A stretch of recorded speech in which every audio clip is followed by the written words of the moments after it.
तो बेटा चैप्टर 4 है कंबशन एंड फ्लेम, क्लास 8 का। ठीक है, इसमें आपको एक छोटा पैराग्राफ ऊपर दे रखा है, उसमें क्या लिखा हुआ है कि क्या होगा अगर अचानक से इलेक्ट्रिसिटी कट हो जाए नाइट में। ठीक है, और ज़्यादातर जो लोग हैं वो क्या करेंगे, अचानक से मतलब तुरंत की तुरंत क्या करेंगे, जब अचानक लाइट चली जाएगी तो कैंडल जलाएंगे। ठीक है ना, और वो जो कैंडल होगी ना वो क्या करेगी, बर्न करेगी और आपको क्या देगी, लाइट देगी। तो आप सोचो कुछ समय के लिए कि अगर इतनी ही लाइट आपको क्या किस में मिलते, कोयला पे मिले, ठीक है ना, कैंडल की जगह पे कोयले से मिले, तो क्या डिफरेंस होगा इन दोनों लाइट्स के अंदर, कोयला के जलने में और कैंडल के जलने में। तो देखो दोनों ही फ्लेम है, लेकिन बहुत सारे सब्सटेंस हैं जो बर्न करते समय फ्लेम के साथ क्या होंगे, आउटफ्लो होंगे, बाहर निकलेंगे। ये फ्लेम है जिसमें कि आपको पता चल रहा है कि बहुत सारे सब्सटेंस है जो निकल रहे हैं, कि ऐसे भी सब्सटेंस है जो बर्न नहीं हो रहे हैं लेकिन फ्लेम के साथ बाहर आ रहे हैं। इस चैप्टर के अंदर हम केमिकल प्रोसेस पढ़ेंगे बर्निंग की, और फ्लेम पढ़ेंगे कितनी कितनी प्रकार की होती हैं और फ्लेम के प्रोड्यूस होने की प्रोसेस क्या होती है। सबसे पहले हम देखेंगे कंबशन होता क्या है। तो वो प्रोसेस जिस एक ऐसी प्रोसेस में एक सब्सटेंस क्या करे, केमिकली ऑक्सीजन के साथ में कंबाइन हो जाए और आपको हीट प्रोवाइड करे, वही कंबशन होता है। यानी कोई भी सब्सटेंस जब आपका ऑक्सीजन के साथ में कंबाइन हो जाता है और ऑक्सीजन के साथ कंबाइन होने की वजह से आपको हीट प्रोवाइड कराता है, कभी कभी आपको लाइट प्रोवाइड कराता है, तो उसको क्या बोलते हैं, कंबशन बोलते हैं। ठीक है, कभी भी जो आपकी लाइट है या फिर कभी भी आपको जो आग मिल रही है ना, फायर है, वो विदाउट ऑक्सीजन नहीं मिलेगी। आग केवल वहीं आपको मिलेगी जहाँ ऑक्सीजन होगा, क्योंकि आग कभी मिलती है जब आप ऑक्सीजन के साथ उसे कंबाइन करते हो फायरिंग को। ठीक है, तो विदाउट ऑक्सीजन आपको कंबशन देखने को नहीं मिलेगा। एक्सोथर्मिक प्रोसेस क्या होती है, अगर आपने कंबशन किया है और कंबशन के समय आपकी हीट रिलीज हो रही है ना, हीट अगर आपकी निकल रही है, यानी हीट अगर आउटर एटमॉस्फेयर में आ रही है, तो इसका मतलब क्या हो रहा है कि आपकी एक्सोथर्मिक प्रोसेस हो रही है। वहीं अगर आप देखोगे कोई ऐसा सब्सटेंस है जो क्या है, रेडी है जलने के लिए, ठीक है ना, तो उसको बोलेंगे आप कंबस्टिबल सब्सटेंस, यानी ऐसा सब्सटेंस जो जलने के लिए रेडी है, यानी कि आप उसको फायर करके तुरंत की तुरंत जला सकते हो। अब आपको कोई और प्रोसेस उसके अंदर नहीं करनी है, जैसे कि आपकी मोमबत्ती एक कंबस्टिबल सब्सटेंस है, आपको सिर्फ और सिर्फ उसे माचिस लगा करके उसको जला देना है, ऑलरेडी वो तैयार है जलने के लिए। ठीक है, तो आप इसको फ्यूल बोलोगे। ठीक है, जैसे कि पेट्रोल है, पेट्रोल में आप कुछ नहीं करना पड़ता, माचिस लगाओ पूरा जल जाएगा। एलपीजी आपकी कुकिंग गैस है ना, सिलेंडर आप घर में देखते होंगे, आपकी कुकिंग गैस के लिए आपके मम्मी पापा घर पे यूज़ करते होंगे, मम्मियाँ यूज़ करती हैं आपकी जो गैस, उसमें जो आप तुरंत की तुरंत आप या तो लाइटर लगाओ या माचिस लगाओ, तुरंत आपको बर्न हो जाएगी। कैरोसिन है, पेपर है, क्लॉथ, वुड, कोल, ये सारी के सारी कंबस्टिबल सब्सटेंस है, आप तुरंत की तुरंत इनमें फायर लगाओगे तो फायर ये कैच कर लेंगे। ठीक है, तो ऐसे सब्सटेंस जो एक बर्न नहीं हो सकते हैं, ठीक है ना,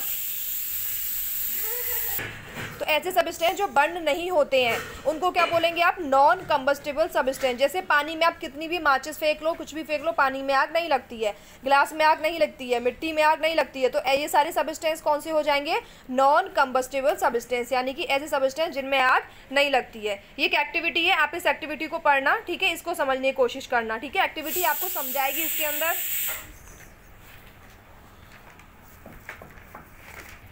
तो ये वाली एक्टिविटी कर लेना। ठीक है, इसमें रिजल्ट भी दिखाया गया है, इस एक्टिव करना, अगर नहीं आए तो फिर बताना, मैं इसको दोबारा से समझा दूंगी। ठीक है, तो इसमें देखो सब्सटेंस जो आपको हेल्प करे कंबशन में या बर्निंग में, आप उस सब्सटेंस को क्या बोलोगे, सपोर्टर ऑफ कंबशन। जैसे कि आपकी ऑक्सीजन आपको हेल्प कर रही है ना बर्निंग करने में, तो आपकी ऑक्सीजन क्या हो जाएगी, सपोर्टर ऑफ कंबशन हो जाएगी। आपकी माचिस की तिल्ली क्या हो जाएगी, सपोर्टर ऑफ कंबशन हो जाएगी। आप मैग्नीशियम की एक वायर को अगर एयर के अंदर बर्न करोगे तो उसमें से एक लाइट निकल देगी। डेजलिंग लाइट का मतलब क्या है, एकदम तिड़बड़ाती लाइट होती है ना, जैसे कि आप फायरिंग वगैरह में देखते हो, तो एक डेजलिंग लाइट निकलेगी। तो यहाँ पर ऑक्सीजन जो है वो सपोर्ट कर रहा है क्या, कंबशन करने में, तो आपको ऑक्सीजन क्या हो गया, सपोर्टर ऑफ कंबशन हो गया। ठीक है, अगर आप जैसे ही ऑक्सीजन देना बंद कर दोगे ना उसको, तो आपके जो जल रहा है ना, जलते वाली चीज़ आराम से बंद हो जाएगी, यानी कि जलने वाली चीज़ स्टॉप हो जाएगी, फिर वो जलना बंद कर देगी। अगर आपने ऑक्सीजन का लेवल वहाँ पर बंद कर दिया, ऑक्सीजन का फ्लो वहाँ पर बंद हो गया। तो ठीक है, ये बेटा एक और एक्टिविटी यहाँ पर दे रखी है, यहाँ पे 2 कैंडल जल रही हैं ग्लास जार के अंदर, तो ये एग्जांपल है। देखो ये कैंडल जब तक जलेगी जब तक ये ग्लास जार के बाहर है, क्योंकि बाहर इसको क्या मिल रही है, ऑक्सीजन मिल रही है। जैसे ही आप इसके ऊपर एक ग्लास का जार लगा दोगे, और तो ये जब तक जलेगी तो ये फिर भी, लेकिन ये जब तक जलेगी जब तक ग्लास जार के अंदर जितना ऑक्सीजन होगा उतना। जैसे ही ग्लास जार का सारा ऑक्सीजन खत्म हो जाएगा, ये ऑटोमेटिकली अब क्या हो जाएगी, बंद हो जाएगी, बुझ जाएगी। ठीक है ना, क्योंकि इससे क्या पता चलता है कि आपका हर चीज़ बर्न कब होती है, जब आपको वहाँ पर प्रेजेंस ऑफ ऑक्सीजन होती है, वहाँ पर आपको ऑक्सीजन मिलती है। क्यों, क्योंकि ऑक्सीजन आपका सपोर्टर ऑफ कंबशन है। ठीक है, तो ये आपको एग्जाम्पल की मदद से समझ में आ गया। यही रीज़न है कि जो लोग होते हैं वो कपड़े होते हैं वो फायर कैच कर लेते हैं। ठीक है ना, तो आपको उन्हें कवर करके रखना चाहिए ब्लैंकेट के अंदर, ठीक है। तो ब्लैंकेट क्या करता है, एयर की ऑक्सीजन को, एयर को अपनी सप्लाई को बंद कर देता है और एयर में ही क्या होती है, ऑक्सीजन होती है। इसी वजह से आपका जो कंबल है उसकी वजह से फायर क्या हो, फायर एक्सटिंग्विशर वगैरह जो होते हैं, कभी कभी आग लग जाती है, किसी कोई व्यक्ति अगर जल रहा होता है तो आप उसको कंबल से क्या कर देते हो, पूरा ढक देते हो, क्योंकि कंबल क्या करेगा, आपकी एयर को अंदर बाहर से अंदर जाने में नहीं देगा और अंदर की ऑक्सीजन खत्म होते ही आग क्या हो जाएगी, बुझ जाएगी। ठीक है, तो ये भी आपका क्या हो जाएगा आपको मदद करेगा क्या करने में, कंबशन को स्टॉप करने में। टेम्परेचर और हीट ये भी आपकी इंपॉर्टेंट कंडीशन है जो कंबशन को मदद करती हैं, कंबशन होने में हेल्प करती हैं। इग्नियस टेम्परेचर, तो हर जो कंबस्टेबल सब्सटेंस होता है आप उसको हीट होने के लिए एक सर्टेन टेम्परेचर चाहिए होता है, वो टेम्परेचर उसको मिलेगा, उसके बाद ही वो हीट होना शुरू होता है और तभी वो फायर कैच कर पाएगा, यानी आग पकड़ पाएगा। तो वो लोएस्ट टेम्परेचर किसी भी सब्सटेंस को हीट करने के लिए ज़रूरत होती है, मतलब कि कोई भी ऐसा सब्सटेंस जिसको आपको जलाने के लिए कम से कम कितना टेम्परेचर चाहिए, वही टेम्परेचर आपका इग्नियस टेम्परेचर होता है। यानी कि आपका वो मिनिमम टेम्परेचर जो किसी भी सब्सटेंस को फायरिंग करने में मदद करे, वही आपका मिनिमम टेम्परेचर या फिर लोएस्ट टेम्परेचर क्या कहलाता है, इग्नियस टेम्परेचर कहलाता है। यानी कि इग्नियस का मतलब क्या होता है, शुरुआती दौर में आप फायरिंग लगा रहे हो, फायरिंग करने के लिए कितना टेम्परेचर चाहिए। आप कभी भी देखना, आप ऐसे समर सीजन है और आपका एक विंटर सीजन है, आप समर सीजन में आग लगाओगे जल्दी आग पकड़ेगा और विंटर सीजन में लगाओगे तो देर से आग पकड़ेगा। क्यों? क्योंकि विंटर सीजन में ऑलरेडी टेम्परेचर बहुत डाउन होता है, तो आप जहाँ पर आग लगा रहे हो तो उस जगह को उस टेम्परेचर तक पहुँचने में टाइम लगता है जितना कि उसको फायरिंग के लिए चाहिए।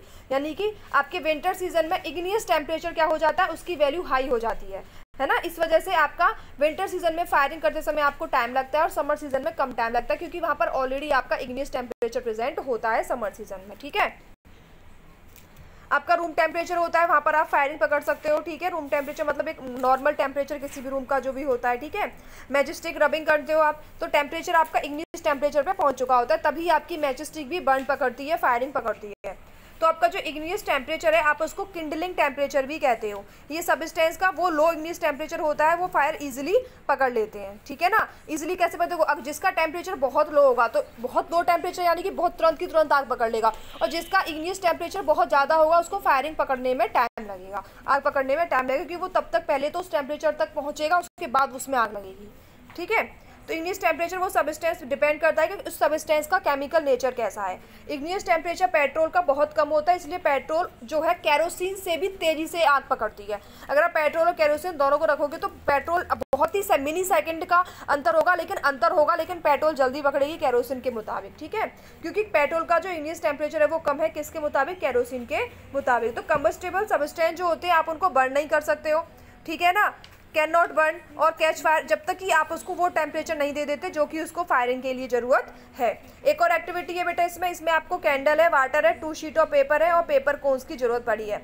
ठीक है ना, आपने 2 पेपर कोन्स बनाए हैं, ठीक है, पेपर शीट के, और 50 ml पानी डाला है उन कोन के अंदर।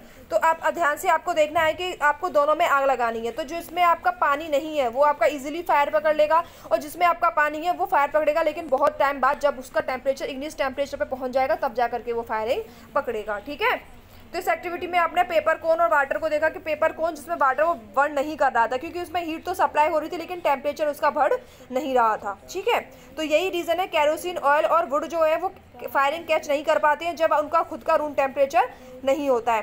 केरोसिन ऑयल हीट पकड़ लेता है क्योंकि उसके अंदर फायरिंग पकड़ लेता है, क्योंकि उसका इग्नियस टेम्परेचर कम होता है, किसके मुताबिक, किसी और वुड्स के मुताबिक। अगर आप एक जगह पे केरोसिन ऑयल रखो, एक जगह पे आप लकड़ी रखो, आप दोनों में फायरिंग लगाओ, केरोसिन ऑयल जल्दी आपका आग पकड़ लेगा, लकड़ी को टाइम लगेगा, आग तो पकड़ेगी लेकिन लकड़ी को क्या लगेगा, टाइम लगेगा। ऐसे सब्सटेंस जो बर्न होने के बाद में फ्लेम देते हैं उनको क्या बोलते हैं, फ्लेमेबल सब्सटेंस, है ना। और ऐसे सब्सटेंस जो बर्न उनका टेम्परेचर लो होता है वो बर्न होते हैं फ्लेम के साथ में। ठीक है, उनको इनफ्लेमेबल सब्सटेंस बोलते हैं। ठीक है ना, जो फ्लेम निकालते हैं, जैसे कि आपके एलपीजी सिलेंडर में जो गैस होती है, आप सिलेंडर के गैस को जलाते हो तो आपको फ्लेम मिलती है ब्लू कलर की। ठीक है, आप देखो पेट्रोल जलाते हो तो आपको फ्लेम मिलती है। यानी ऐसे सब्सटेंस जिनको आप जला रहे हो तो उनसे फ्लेम निकल रही है, तो उसको आप क्या बोलेंगे, इनफ्लेमेबल सब्सटेंस बोलेंगे। ठीक है, अब देखें कंडीशन नेसेसरी फॉर कंबशन, यानी कंबशन होने के लिए कौन कौन सी कंडीशन जरूरी है। पहली कंडीशन कि आपके पास फ्यूल होना चाहिए, जलाने के लिए आपके पास कुछ तो होना चाहिए। तो आपके पास पहली बात फ्यूल होना चाहिए, जैसे कि आपके पास लकड़ी हो, चारकोल हो, केरोसिन हो, आपके पास कोई भी फ्यूल होना चाहिए। दूसरी बात आपके पास एयर होनी चाहिए, उस एयर में क्या होना चाहिए, ऑक्सीजन होना चाहिए, क्योंकि आपका ऑक्सीजन क्या है, सपोर्टर ऑफ कंबशन है। अब तक आपका ऑक्सीजन नहीं होगा तब तक आपका कंबशन स्टार्ट नहीं होगा। ठीक है ना, तो 21% आपका ऑक्सीजन है पूरी एयर के अंदर, तो वो आपको हेल्प करेगा क्या करने में, में, कंबशन कराने में। तीसरा आपका इग्नियस टेम्परेचर होना चाहिए, यानी कि आपका वो टेम्परेचर होना चाहिए जो कम से कम टेम्परेचर आपको फायरिंग करने में चाहिए, किसी सब्सटेंस को बर्न करने के लिए चाहिए। तो 3 चीज़ें चाहिए, पहला फ्यूल होना चाहिए, दूसरा एयर होनी चाहिए, तीसरा आपका इग्नियस टेम्परेचर होना चाहिए। 3 चीज़ें आपके लिए जरूरी है क्या करने के लिए आपके किसी भी सब्सटेंस को बर्न करने के लिए, कंबशन करने के लिए उसके अंदर। ठीक है, ये ट्रायंगल में आपको शो भी किया जा रहा है कि आग लग रही है तो नीचे फ्यूल है, हीट है और ऑक्सीजन है। ठीक है, आप इसकी मदद से भी समझ सकते हो। तो आप कंट्रोल कैसे करोगे फायरिंग को? आपके घर में जैसे आपका होम है, फॉरेस्ट है, शॉप है, फैक्ट्री में काफ़ी बार ऐसा होता है एक्सीडेंटली बहुत बार आग पकड़ लेती है। तो इस केस में क्या होता है कि आपको क्या कर जरूरत क्या है आपको कि आपको फायर को ऑफ करना है, आपको यानी फायरिंग को ख़त्म करना है या फिर आप फायरिंग को रोकना है। अदरवाइज उससे आपका बहुत ज़्यादा नुकसान हो जाएगा, जिंदगियों का भी और प्रॉपर्टी का भी, यानी बहुत लोग मर भी सकते हैं, प्रॉपर्टी का भी नुकसान होगा। तो आप क्या करते हैं, आप इसके लिए फायर ब्रिगेड वाले को बुलाते हैं, जो कि या फिर फायरमैन को बुलाते हैं, जो कि क्या करेगा आपको उस एक्सटिंग्विशर के ऊपर पानी को डालेगा, है ना, वाटर को पोरिंग करेगा और क्या करेगा, आग को बुझाने की कोशिश करेगा। तो आप जानते हैं कि फ्यूल जो होता है उसको जब तक एयर मिलती है या फिर इग्नियस टेम्परेचर मिलता है तब तक वो जलता है। जैसे ही उसकी एयर खत्म हो जाती है, इग्नियस टेम्परेचर खत्म हो जाता है, वो अपने आप ही बर्न करना बंद कर देता है। और वाटर क्या करता है, उसके इग्नियस टेम्परेचर को बढ़ा देता है। ठीक है ना, और एयर के बिना तो वो जल ही नहीं सकता। तो दोनों कंडीशन हो जाती है, इस वजह से आपका पानी डालते ही क्या हो जाता है, आपकी जो फायरिंग है वो खत्म हो जाती है, बर्न होता हुआ चीज़ें स्टॉप हो जाती हैं। ठीक है, तो फायर एक्सटिंग्विशर क्या है, फायर एक्सटिंग्विशर वाले वाटर सबसे बेस्ट मानते हैं, क्योंकि वाटर सबसे बेस्ट सोर्स है, चीप है, सस्ता भी है और सबसे पुराना भी है आग को बुझाने का तरीका। पानी ही सबसे ज़्यादा लोग यूज़ करते हैं आग को बुझाने के लिए, क्योंकि ये टेम्परेचर को क्या कर देता है, कम कर देता है। और टेम्परेचर कम हो जाता है तो कंबस्टेबल मटेरियल क्या होगा, उसको इग्नियस टेम्परेचर नहीं मिलेगा। इग्नियस टेम्परेचर उसका क्या है, बिलो था जो, अब वो इंक्रीज हो जाएगा। तो आपको फायर एक्सटिंग्विशर वाले मदद कर देंगे किसमें, आपकी आग को बुझाने में। ठीक है, 2 कंडीशन है जिनमें आप रिमूव कर सकते हो। पहला तो मैंने आपको बताया ऑक्सीजन, दूसरा क्या बताया मैंने आपको, इग्नियस टेम्परेचर बताया। वाटर एक सूटेबल है आपके किसी भी इलेक्ट्रिकल इक्विपमेंट है, ऑयल कैच फायर कर रही है तो उसके लिए भी सूटेबल है। इलेक्ट्रिकल इक्विपमेंट्स में भी ज़्यादातर आपका सूटेबल रहता है, लेकिन बहुत ज़्यादा डिजास्टर्स भी हो सकता है। अगर आपका ऑयल है, अगर आपकी ऑयल से आग लगी है तो पानी डालने से वो और ज़्यादा फैल जाती है। तो ऑयल से अगर लगने वाली आग है तो आप कोशिश करो कि उस पर आप मिट्टी डालो या फिर कंबल वगैरह से बुझाने की कोशिश करो, क्योंकि ऑयल पे जब आप अगर पानी तेल आपका अगर जल रहा है, कढ़ाई में जो तेल होता है, अगर आपने उसमें पानी डाल दिया तो वो और ज़्यादा इंक्रीज हो जाता है फ्लेम के साथ और बहुत तरीके से बस्ट हो जाता है। बुझ तो जाएगा लेकिन और ज़्यादा बस्ट हो जाएगा, हो सकता है उससे और ज़्यादा हानि आपको हो जाए। तो आप ऑयल के साथ ऐसा नहीं कर सकते हैं। ठीक है।